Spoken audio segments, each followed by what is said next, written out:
Hi guys, ഇന്നൊരു interview attend ചെയ്യാൻ വേണ്ടി പോവാണ് കേട്ടോ. എൻ്റെ ഡെലിവറി കഴിഞ്ഞ് 1 ഇയർ ആവുന്നുള്ളൂ. പക്ഷേ ഇതെൻ്റെ രണ്ടാമത്തെ ഇൻ്റർവ്യൂ ആണ് അറ്റൻഡ് ചെയ്യാൻ വേണ്ടി പോകുന്നത്. അങ്ങോട്ടാണ് ഈ തുള്ളിച്ചാടി കൊണ്ട് പോയിക്കൊണ്ടിരിക്കുന്നത്.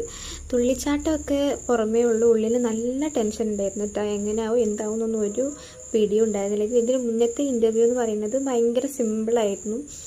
മീൻസ് പോവുക, കാര്യങ്ങളൊക്കെ സംസാരിക്കുക, വരിക, അത്രയേ ഉണ്ടായിരുന്നുള്ളൂ. ഇൻ്റർവ്യൂ ബേസ്ഡ് ക്വസ്റ്റ്യൻസോ കാര്യങ്ങളോ ഒന്നും ഉണ്ടായിട്ടുണ്ടായിരുന്നില്ല. അപ്പോൾ ഇപ്പോൾ ഈ പോകുന്ന സ്ഥലത്ത് നിന്ന് എങ്ങനെയാവും ഏതാണെന്നുള്ളതൊക്കെ ഒരു നല്ലൊരു ടെൻഷനും കാര്യങ്ങളൊക്കെ ഉണ്ടായിരുന്നു. പോകുന്ന വഴിക്ക് എനിക്ക് എൻ്റെ CV പ്രിൻ്റ് എടുക്കാണ്ടായിരുന്നു. സോ അക്ഷയയിൽ പോയി അത് പ്രിൻ്റൊക്കെ എടുത്തിട്ടാണ് പോയിട്ടുണ്ടായിരുന്നത്. ഒരു 11:30 ആകുമ്പോൾ എത്താൻ വേണ്ടിയിട്ടാണ് പറഞ്ഞിട്ടുണ്ടായിരുന്നത്. സോ നമ്മൾ അതിൻ്റെ കുറച്ച് മുന്നേ എത്തുന്ന പോലെയാണ് വീട്ടിൽ നിന്ന് തന്നെ ഇറങ്ങിയിട്ടത്.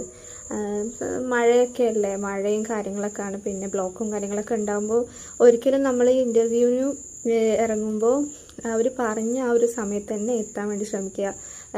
അതിൽ ലേറ്റ് ആവാൻ ഒരിക്കലും നോക്കരുത്. അതുകൊണ്ടാണ് നമ്മൾ കുറച്ച് നേരത്തെ ഇറങ്ങണം എന്ന് പറയുന്നത്. എല്ലാവരും പറയുന്ന ഒരു കാര്യമാണ് അത്. അങ്ങനെ അവർ പറഞ്ഞ ആ ഒരു ടൈമിന് നേരത്തെ ഞാൻ എത്തിയിട്ടുണ്ടായിരുന്നു. അവനൊരു ഫോമൊക്കെ തന്നിട്ടുണ്ടായിരുന്നു. അതൊക്കെ ഫില്ല് ചെയ്ത് കുറച്ചൊരു 5-10 മിനിറ്റോളം വെയിറ്റ് ചെയ്തിട്ടാണ് ഇൻ്റർവ്യൂവിന് വിളിച്ചിട്ടുണ്ടായിരുന്നത്. കുഴപ്പമൊന്നും ഉണ്ടായിരുന്നില്ല. ഇൻ്റർവ്യൂ കുറച്ചൊക്കെ ഒരു എന്താ പറയുക, ടഫ് തന്നെ ആയിരുന്നു. പക്ഷേ ഭയങ്കര ഫ്രണ്ട്ലി ആയിട്ടുള്ളൊരു എന്താ പറയുക, കമ്മ്യൂണിക്കേഷൻ ആയതുകൊണ്ട് തന്നെ അത്രയ്ക്ക് അങ്ങോട്ട് ടെൻഷൻ അടിക്കാതെ തന്നെ കാര്യങ്ങളൊക്കെ സംസാരിക്കാനും വേണ്ടിയിട്ടൊക്കെ പറ്റി.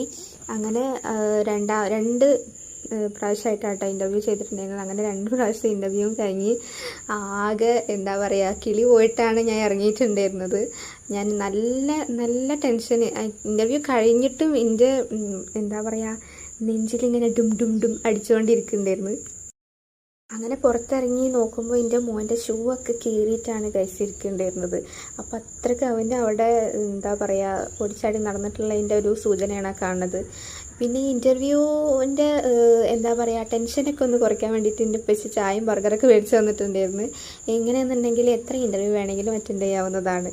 അങ്ങനെ എന്താ പറയുക, ഇൻ്റർവ്യൂസ് നമ്മൾ മാക്സിമം അറ്റൻഡ് ചെയ്യാൻ വേണ്ടി നോക്കുക എന്നുള്ളത് ഞങ്ങളെ പഠിപ്പിച്ച സാറ് പറഞ്ഞിട്ടില്ല. കാരണം അത്രയും ഇൻ്റർവ്യൂസ് അറ്റൻഡ് ചെയ്യുന്നതിലൂടെ നമുക്ക് നമ്മളെ ഒന്നുകൂടെ മെച്ചപ്പെടുത്താൻ വേണ്ടി പറ്റും. നമ്മുടെ എന്താണെങ്കിലും നമ്മുടെ ടെൻഷന് വരെ ഒന്ന് കുറയ്ക്കാനൊക്കെ വേണ്ടിയിട്ട് പറ്റും. അങ്ങനെ ഇൻ്റർവ്യൂ ഒക്കെ കഴിഞ്ഞ് ഒരു മഞ്ചൊക്കെ മേടിച്ചെടുത്ത് അതിൻ്റെ ജീവനെടുത്ത് അങ്ങനെ നമ്മൾ നേരെ വീട്ടിൽ പോവുകയാണ്.